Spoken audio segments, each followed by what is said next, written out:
Hey, you are watching a 360-degree video. For watching this video, you have three ways.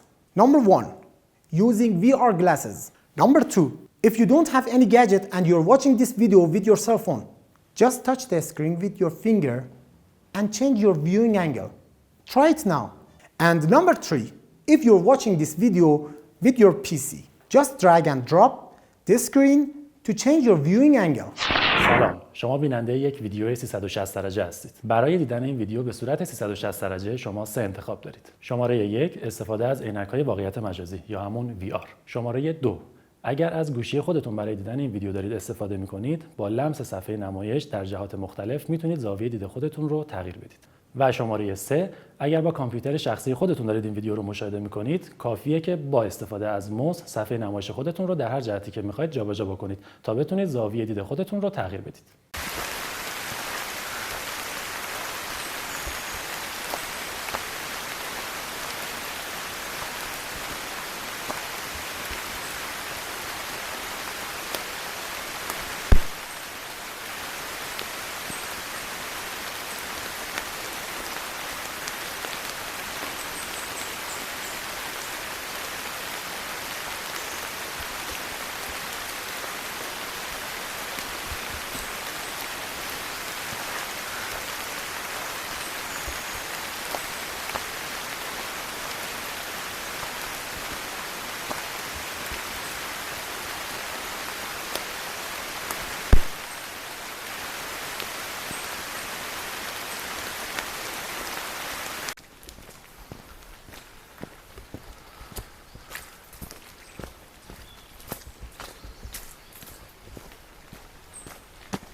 میگم این تا این دو تا